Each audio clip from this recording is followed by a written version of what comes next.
What's going on, you bunch of heathens? We are back with another video. This one wasn't on my list, but someone in the comments recommended it, and it seemed interesting enough, so here we are. It's called What WTF Actually Is Fascism. Fascism, can't speak, by How History Works. And honestly, seems like a good enough video to actually check out, with how people throw the term fascist around a lot. So, let's jump in. Make sure you guys support the original video. It's linked down below. Let's jump in. In some of the darkest periods of history, broadly misunderstood, and used as an insult directed at, well, just about anybody who might have a different political opinion. Yes. Fascist. Fascist. Fascist. She's a Marxist, communist, fascist, socialist. You keep using the word. I don't think it means what you think it means. Fascism is a word honestly misunderstood. A good fucking point. Everyone, people are misusing it, and it bugs the hell out of me. As it is misused. I don't care who you are, Now, it's these misused. hyperbolic politicians could almost be forgiven for not really knowing what they are talking about, because nobody really knows what they're talking about. True, but also, they're fucking politicians. I'm gonna expect them to fucking lie. George Orwell once wrote, "The word fascism has no meaning except insofar as it signifies something not desirable." Ian Kershaw has dedicated his life to being one of the world's pre-eminent researchers on the social history of Germany in the 20th century. And even he said that defining fascism is like trying to staple jelly to the wall. A hard and fast definition never existed in the first place. And even if it did, it has changed over time from an idealistic but ultimately flawed movement coming out of a continent going through some radical change into what it is today, which is just a bad thing that we really shouldn't do again. For most people, that may be all they need to know, but it does raise some uncomfortable questions, like, has fascism just been rebranded? One of the reasons why just recklessly throwing the fascist label on anything with even a hint of authority is so dangerous is because for every characteristic that it is aligns very with dangerous. something like Nazi Germany or Mussolini's Italy, there will be a characteristic that doesn't. Just because something isn't strictly in line with the most prominent historical examples of fascism does not mean that it isn't fascism. And just because something isn't strictly fascism doesn't mean that it's safe. But okay then, what are some signs and symptoms you should ask your doctor about if you suspect you may have fascism developing in your country? And, well, if fascism really is so bad, why the f*** do Americans have Mussolini's universal symbol of fascism hanging up in front of Congress? We do? What? I can't tell what it is. Is it the pillar? Oh, it is the pillar. Probably because it wasn't necessarily Mussolini. It was probably older than him. It's probably a fucking in this day and older age, thing. If somebody calls you a fascist, that's probably not a good thing. But before some incidents in the mid-20th century, it was just a political movement like any other. Yeah, Today, that's how no a lot of it serious political starts. party would voluntarily brand themselves as fascists. But across No, because it Europe has and North bad America, back connotations then, now. they were quite popular. In many ways, it was broadly considered less controversial than a lot of other types of politics at the time, especially socialist communism, which was also on the rise. Fascism was just branding. The Democrats aligned themselves with democracy, the Republicans with the Republic. Labour parties across the world use their name to signify their alignment with workers, and communist socialist parties with the ideas of socialism. So then, what about fascism? The etymology of the word comes from the Latin fasces, which is simply a bundle of sticks. I know another word for a bundle of single sticks. Stick is easy to break, but a bundle of sticks, all aligned with one another, is remarkably strong. Okay, makes This sense. simple little metaphor goes all the way that's back a pretty. to Rome. I could see why people would. I could see why people would get behind for something if they don't really know anything. Hearing just that, I could see how people could get behind it because it's like, oh, we're all stronger together. Yeah, that makes sense. Which used a fast case with an axe to signify the state's power to punish its subjects. these are the exact same symbols that are displayed in front of Congress. And if you look closely enough, on the legs of Abraham Lincoln's memorial. The bundle of sticks has been a cultural icon throughout history. It was everywhere because it was a powerful, tangible demonstration of the benefits of unity. Obviously, this was something that governments throughout history wanted to encourage. Bundles of sticks for a long time were surprisingly important. They were the primary source of fuel for cooking and heat, so modern words stemming from them show up in more places than you might expect. Makes sense. Since this video is well and truly going to get demonetized anyway, a not so fun bonus fact for you is that the slur directed towards gay men also traces its origins back to these bundles of sticks as well. He's right! Individually we are weak, like a single twig!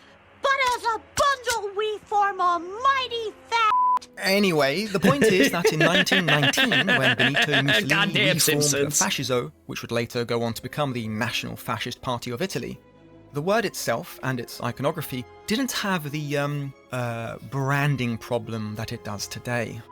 The idea of strength through unity was appealing to a lot of people in Europe, which at the time was living through the aftermath of the Great War. To be fair, we're stronger together. That's not a bad message at all to send. Unity, like, that isn't unity. The message itself isn't bad. Long-standing empires had fallen, and in the power vacuum, a lot of ideas were being thrown around about the best way to reorganize society, to bring back some kind of perceived glory days. Outside of the title they had given themselves as fascists, there still wasn't any hard and fast defining characteristics. There's a lot of arms being raised. One of the most important things you need to remember is that these guys were figuring it all out as well. There wasn't some seminal text on exactly what fascism was, like the Communist Manifesto was to, well, communism. Some point to the writings of Georges Sorel as the equivalent of a Marxist figure for fascism. He wrote a lot about individual service to a collective mission, but to be fair, his work also inspired communists and even anarchists, so the fascists don't get to claim him exclusively.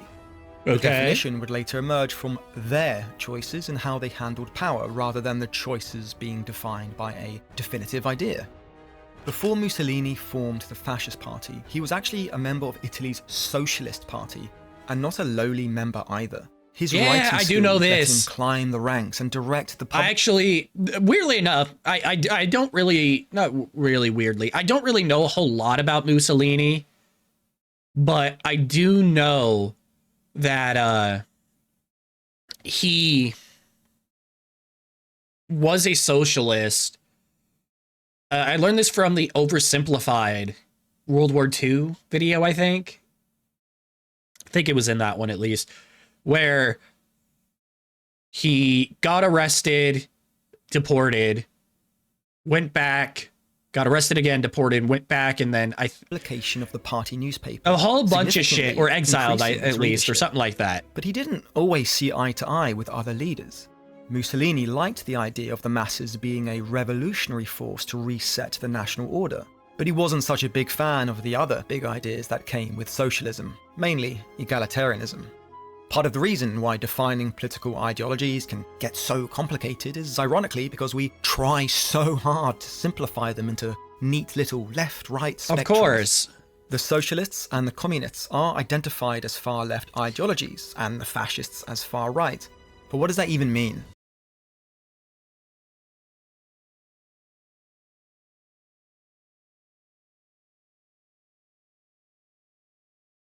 Damn.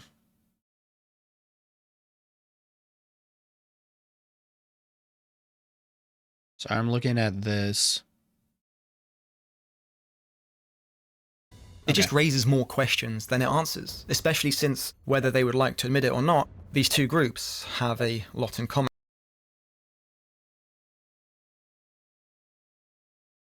Libertarianism apparently is super far right.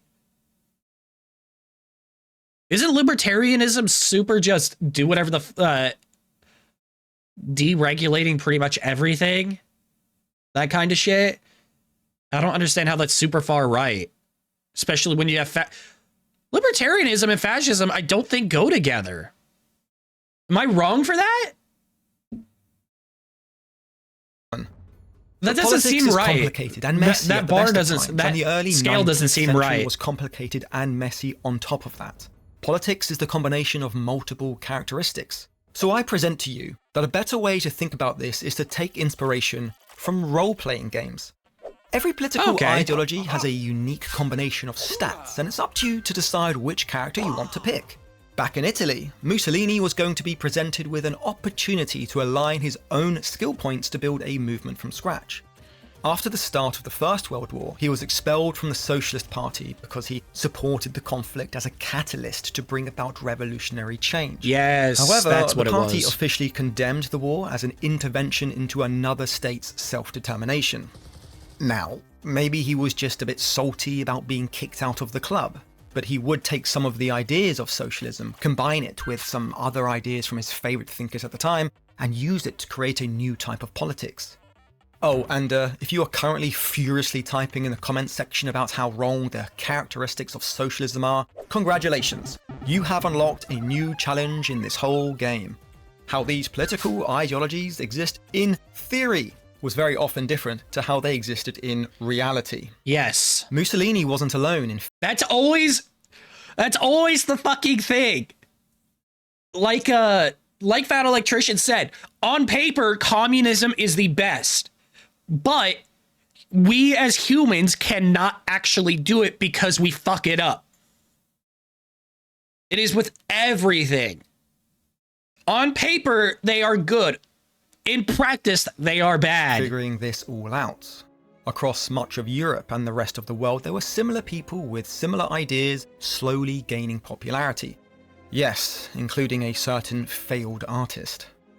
This background is very important because it clearly highlights two things.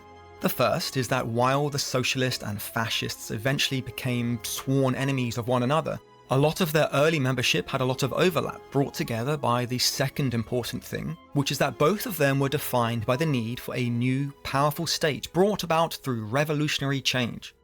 Where they differed was what would happen once they had achieved that change. So it's time to learn how history works to find out what fascism really was and why it's so widely misused as a generic insult. This video was made possible by Plord.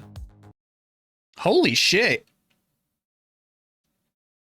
Almost 10 minutes, like almost 9 minutes in, and that was all like a fucking intro? Understanding history Damn. isn't just about dates and events, it's about noticing patterns and remembering the conversations that shaped them. When I'm doing research or watching long interviews, capturing insights in real time makes a huge difference. Plord builds intelligent audio tools that take the mental load off your plate, so you can focus on thinking, talking, and being present. The Plord Note is their sleekest recorder. It's the size of a credit card, lives right on your phone, and lets you capture meetings, calls, or interviews with a single press. It transcribes into 112 languages and tags speakers automatically. Then the app turns it into structured notes, highlighting key takeaways and action items. With the built-in Ask AI feature, you can search across your recordings, extract. Okay. Not the biggest fan of the AI. The actual transcribing and whatnot of it, super cool. The Ask AI... action items, key takeaways, or even ask questions about what was said, like having ChatGPT, but powered by your own conversations. It delivers highly accurate results, whether you're reviewing past meetings or digging up insights for your next big idea. Yes, but how is it trained? I've been using it for quick That's my big debriefs after question. calls and even for jotting down ideas mid-commute. I hit record, talk for a minute, and later there's a full breakdown waiting for me. No battery drain, no phone storage eaten up, and nothing slips through the cracks. You can check it out and get yours using the link in the description. One of the clearer defining features of fascism is how it handles individual equality. Liberal democracies like the United States were quite literally founded on the idea that all men are created equal. Now, again, we had our... we had the whole war. The about idealistic that. notions of the founding fathers didn't always line up with reality. The Yeah, abolition of slavery unfortunately. and women's suffrage took a while to get sorted out, but they had spirit. Even today, liberal democracies are clearly not always perfect, but they do they're not least perfect. strive to create a system where everybody has an equal opportunity to life, liberty, and the pursuit of happiness. Communists, in the idealized utopia that they were working towards, took this a step further. They generally acknowledged that people were not actually created equal and that different people would have different abilities and different needs. Equality was a desirable outcome to be worked towards, not an assumption. Fascism went the other way. People were not created equal, and it was unnatural to assume that they were or should be treated as such. People who were perceived as the fittest, best, and brightest should be elevated in society to where they could do the most good. Those who were weak should minimize how much of a drag they were on that greater good. This clearly has elements of Darwinism, whereby encouraging the very elevation much and so. survival of the fittest should make the herd, or the state, more competitive. Fascism identified heavily with competitive sports, and also in more I can subtle see ways, why. like elevating people who excelled in their professional discipline into positions of state leadership. In retrospect, this does seem to be at odds with the whole bundle of sticks metaphor. It really But according to does. fascism, some sticks are bigger and stronger than others, and a big bundle of big sticks was the solution to all of society's problems. I mean, it really isn't. That's very,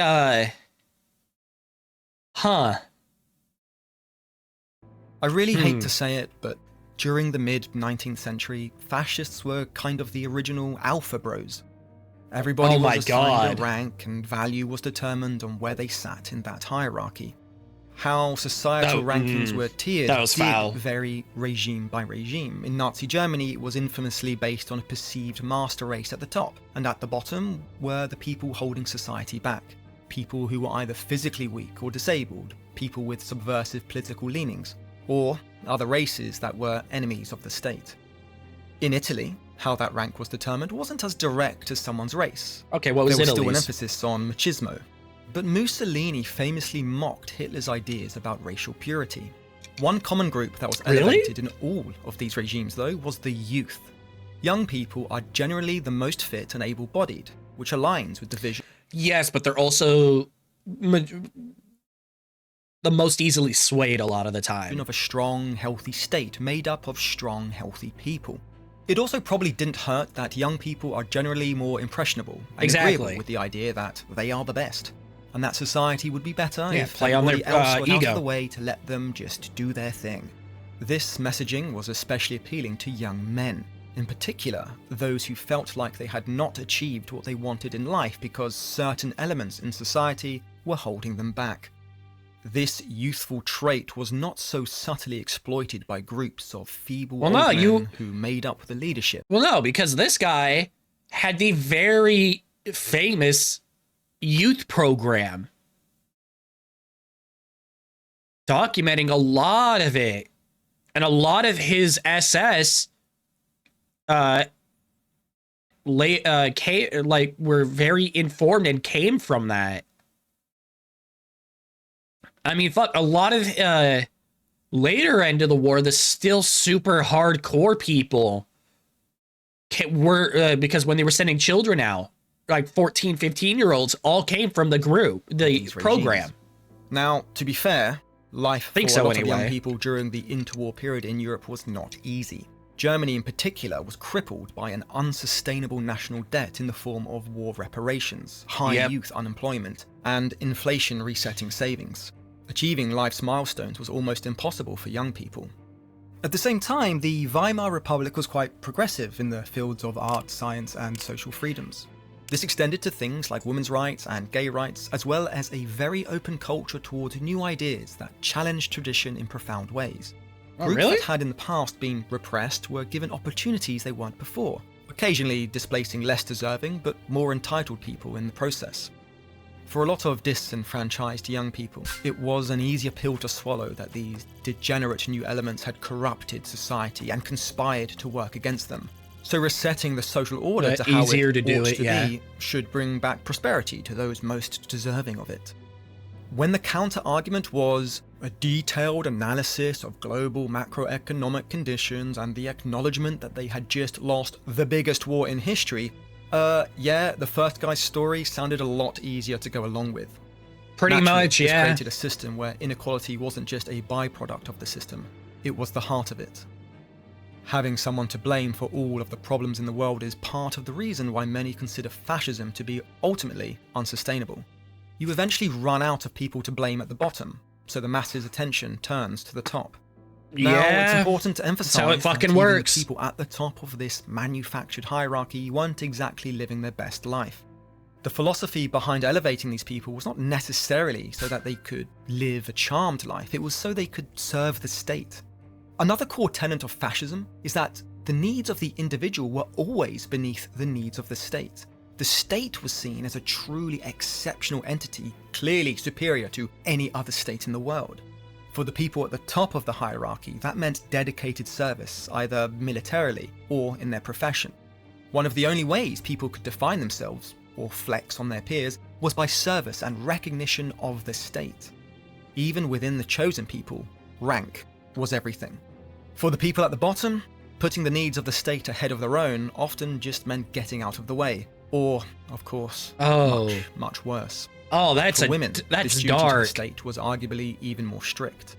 Fascist regimes pushed for traditional gender roles to such an extreme that it often came at their own peril. The German war effort was at a significant disadvantage on the home front because they were hesitant to let women work in the factories like the Allied forces. For a while, the Germans could make up the difference with forced labour, but there were still some roles that could only be done by, well, let's just say, by non-servant, by non-slaves. That's actually, I actually didn't know that. I mean, I knew that they pushed more traditional gender roles in fascism, but I actually didn't really. Sorry, I feel like I'm also not talking very much in this video, but I'm trying to take it in and then say my thoughts and whatnot. I didn't know. I mean, yeah, like I said, I was saying though, I knew they pushed for more traditional gender roles. I didn't realize that it was to the point where they were that hesitant to let women into the factories like the Allies were. Which is very interesting to me. self-motivated workers. These ultra-traditional roles, combined with the idea that the fit, strong, chosen people should outbreed the less desirable elements of society, led to an almost obsessive focus on natalism.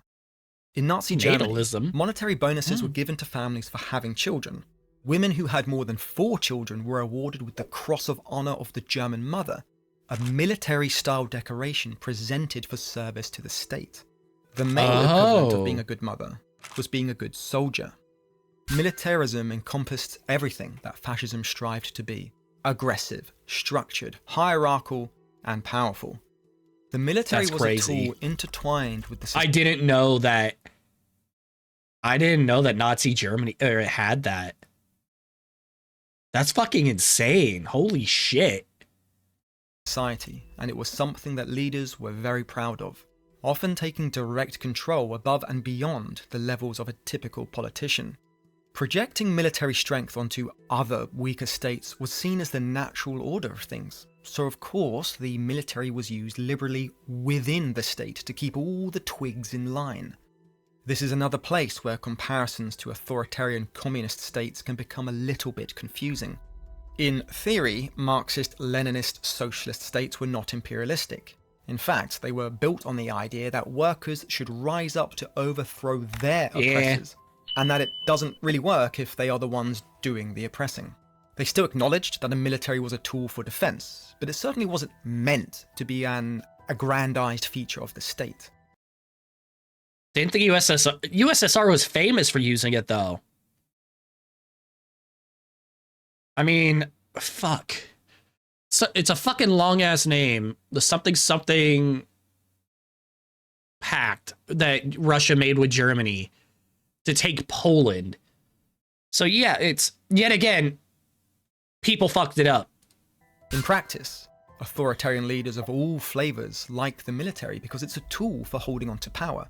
Fascist states just have it as a core tenet of their political philosophy, whereas this kind of stuff is technically out of line in an ideal communist nation. Yep. Of course, the military couldn't handle every function of the state, which brings us to the final piece of the puzzle, the fascist economy. Using an extremely basic, but... Actually, what is the economy? This should be interesting, because I actually don't know what the fuck the economy was like. Yeah, I don't really... I'm trying to think. I don't actually know really anything about the fascist economies during the time. Ultimately flawed left-right political spectrum would suggest that political ideologies on the right should be pro-free market. Should be and anti-government intervention in commerce. Fascism again shows why trying to simplify these things only makes them more confusing, because nothing fits neatly. Economic... Yeah, exactly. It's very not. It is very Big Brother. Freedom in a fascist state is not as limited as it is in something like a communist nation. People, as long as they were the right people, could own businesses, save money, invest profits, and speculate to become rich and poor. As already mentioned, welfare was limited because only the strongest and smartest should survive. However, all of this was only allowed to happen if it did not interfere with the authority of the state. Company managers and owners of major industries were routinely stripped of their business so that control could be given to someone considered more worthy. In ideal circumstances, this was done so that something like an engineering firm could be managed by an engineer rather than a career businessman. In practice, it was often done to take assets from underclasses and give it to a well-connected party member. Adolf Rosenberger was a prominent financier. Imagine that. Fucking nepotism. Who was also one of the I want to say, right? Sorry, I think my neighbor's mowing his yard and he keeps distracting me. Right,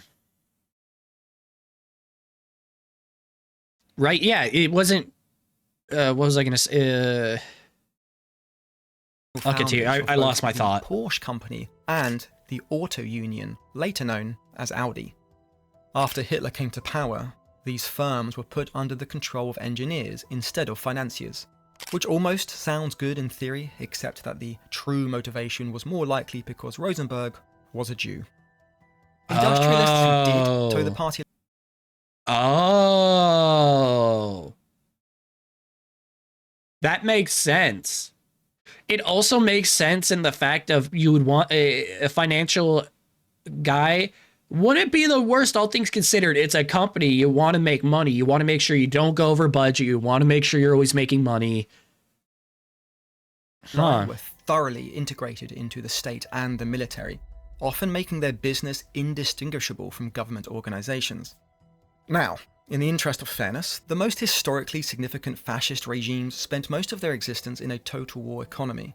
Back then, even the Americans had a high level of government intervention in private industry, with factories being commandeered for the war effort. Yeah, but war economy is much different than standard non-wartime. In the sense that they were free to be rewarded by their leaders.